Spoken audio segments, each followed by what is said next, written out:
Dans l'épisode 2, nous avons détaillé les bonnes pratiques en termes de gestion des risques avant d'accepter une nouvelle commande client.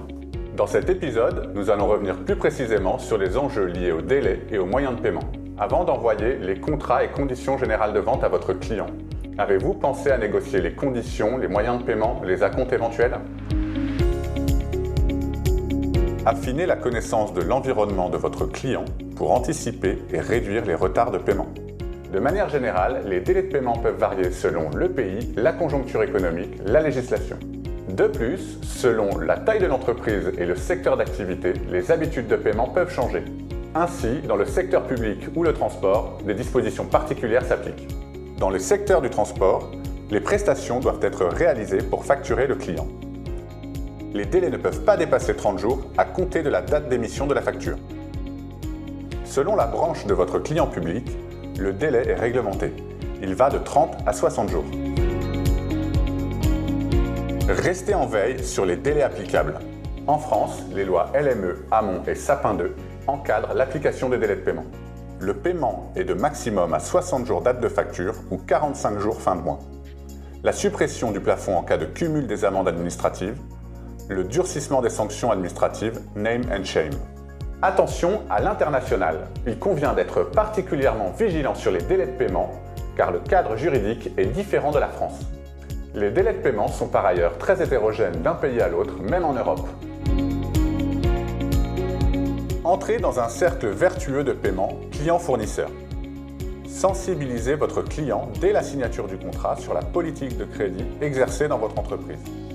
Négocier un acompte pour minimiser les risques financiers et faire face aux avances de trésorerie. Le délai de paiement est un crédit accordé à votre client.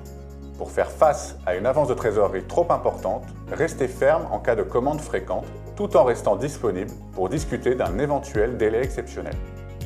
Dans le cas d'un client récurrent, basez-vous sur son historique de paiement. Ces éléments vous permettront d'adapter les conditions de paiement à partir d'un profil payeur. Identifiez les moyens de paiement les plus efficaces. Chèque, virement bancaire, prélèvement CEPA, lettre de change, billet à ordre. Tous les moyens de paiement présentent des avantages et des inconvénients qu'il est essentiel d'avoir en tête. Prenons plusieurs exemples.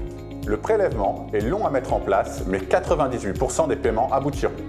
Les virements vous parviendront rapidement, cependant, une absence de référence peut vite les rendre difficiles à identifier. Le chèque est lent à parvenir, mais vous identifierez facilement l'émetteur. Attention à ne pas le proposer en dehors de la France, car la remise en banque serait complexifiée. Négocier le délai et le moyen de paiement fait partie intégrante de l'acte de vente. Accorder un délai de paiement est un crédit gratuit pour le client et un geste commercial significatif. Il s'agit de convenir des clauses les plus adaptées afin de participer à la réduction du DSO et du risque d'impayé. Négocier les conditions de paiement permet de maximiser la relation commerciale et de relâcher les tensions sur la trésorerie. Mettre en place une stratégie de moyens de paiement permet de réduire jusqu'à 25% des encours clients. Ajuster les conditions de paiement selon le profil de risque client. Dans le prochain épisode, nous verrons comment gérer une situation de blocage avec un client qui refuse le paiement d'une facture.